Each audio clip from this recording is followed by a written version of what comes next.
라이딩할 때 블루투스로 듣기 좋은 한땅의 바이크판 사건 반장 팟캐스트 시작합니다.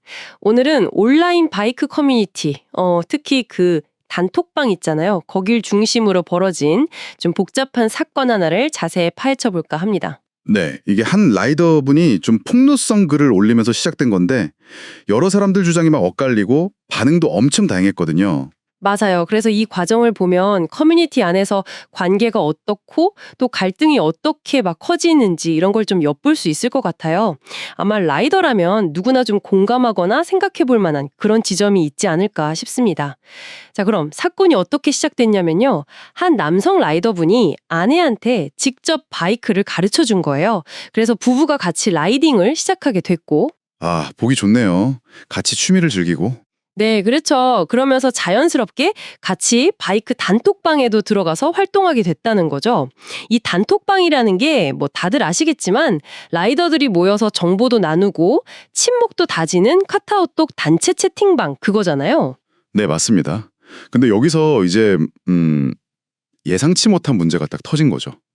어느 날 남편분이 아내 카톡 대화를 우연히 보게 됐는데 뭔가 좀 안 좋은 예감이 드는데요. 네, 아내가 같은 단톡방에 있는 다른 남성 회원이랑 뭐랄까 좀 부적절한 관계, 그러니까 소위 말하는 상간관계라고 의심할 만한 그런 정황을 발견한 거예요. 아이고. 그 의심이 점점 확신으로 바뀌면서 결국 남편이 그 남성 회원이랑 직접 막 다투기까지 했다고 하더라고요. 그래서 결국 그 일 때문에 부부는 그 단톡방을 나오게 된 거고요. 그런데 이게 또 남편 지인이라는 분 그 주장에 따르면 이 과정에서 남편은 오히려 막 의처증 있는 쓰레기 이런 취급을 받으면서 엄청 억울하게 몰렸다는 거예요. 네, 왜 그렇게 된 거죠? 상대방 남성이 단톡방 안에서 평판이 꽤 좋았던 모양이에요. 그러니까 사람들이 그 남성 편을 들었다 뭐 이런 얘기죠. 정말 답답했을 것 같아요. 그렇죠. 그래서 남편분은 가정이 진짜 깨질 뻔했는데 아이들 때문에 간신히 버텼다 이렇게 토로하셨다고 하고요. 참 힘든 시간을 보내셨겠네요. 네. 그리고 시간이 좀 흘렀어요. 남편분이 다른 바이크 단톡방에 새로 가입을 했는데 근데 정말 공교롭게도요. 네, 뭐죠? 예, 예전에 그 문제가 됐던 남성, 그 삼간남으로 지목된 사람이 그 새로운 방에서도 활동 중이었던 거예요. 와, 아니 그런 우연이 있어요. 정말 피하고 싶었을 텐데. 그렇죠.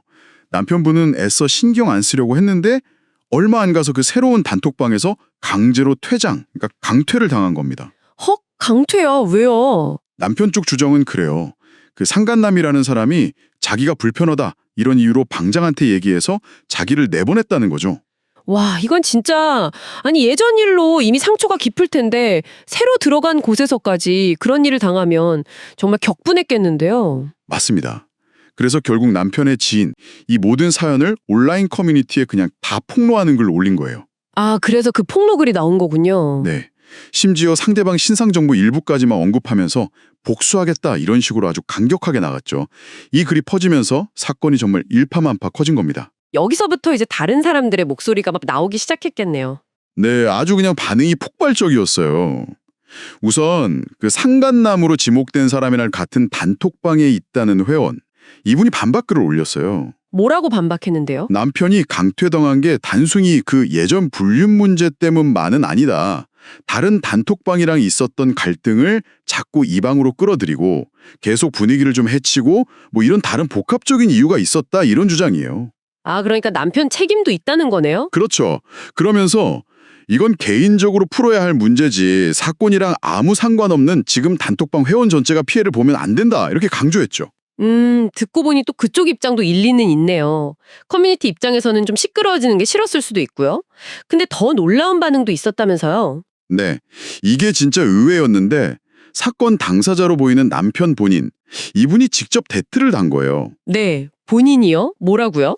내용은 대충 저 방 사람들은 잘못 없다. 그리고 내 아내도 욕하지 말아달라. 내가 아내한테 좀 소홀해서 생긴 일이니까 나만 욕해달라. 뭐 이런 취지였어요. 와, 이건 또 뭐죠? 지인이 올린 그 폭로글이랑은 분위기가 완전히 다른데요. 엄청 자기를 낮추고 아내를 감싸는 듯한? 네, 그렇죠. 그래서 사람들이 더 혼란스러워했죠. 또 다른 회원분도 현재 단톡방 회원 대부분은 과거 사건 잘 몰랐다. 그리고 남편 뒷담화하거나 상간남 편드는 분위기도 전혀 없었다고 거들었어요. 오히려 상관없는 회원들만 피해본다. 추측성 글 좀 그만 써달라 이렇게 호소하기도 했고요. 이야, 정말 복잡하게 얽혔네요. 그럼 댓글 여론은 어땠어요? 댓글창은 뭐 그야말로 전쟁터였죠. 상간남이랑 아내 둘 다 잘못했다? 아니다, 아내 책임이 더 크다. 아니다, 남편 너무 불쌍하다. 법적으로 해결해라. 뭐 이런 의견들이 막 부딪혔고요. 심지어 간통죄 폐지된 거 아쉽다. 이런 목소리까지 나왔으니까요. 정말 뜨거웠습니다. 그렇죠. 이런 사건 터지면 꼭 나오는 얘기가 있잖아요. 그 침묵질 문제. 이것도 나왔겠네요. 당연히 나왔죠. 이 사건을 계기로 바이크 동호회나 단톡방 특유의 문화, 그 소위 침묵질. 이게 너무 심해지면 파벌 생기고 막 자기들끼리만 뭉치고 객관적인 판단보다는 우리 편 감싸기 바쁘고 이런 문제점에 대한 비판이 막 쏟아졌어요. 그래서 어떤 사람들은 이런 것 때문에 차라리 그냥 혼자 타는 게 낫다. 아니면 아주 소규모로만 탄다. 이렇게 말하기도 하고요. 맞아요. 그런 분들도 꽤 있었어요. 물론 뭐 함께 타는 즐거움이나 정보 공유 같은 좋은 점도 분명히 크지만 이런 어두운 면도 있다는 거죠. 참, 딜레마네요. 자, 청취자분께서는 이 상황 어떻게 보고 계신가요? 라이딩이라는 정말 즐거운 취미를 같이 나누는 공간에서 이렇게 개인적인 갈등이 확 터져 나왔을 때 이걸 어떻게 대처하는 게 과연 현명한 걸까요?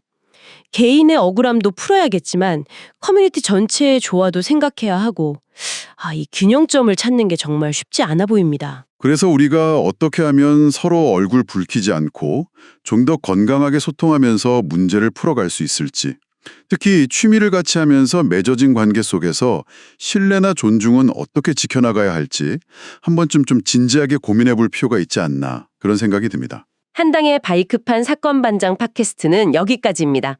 한당 채널 좋아요, 구독 꼭 부탁드려요. 감사합니다.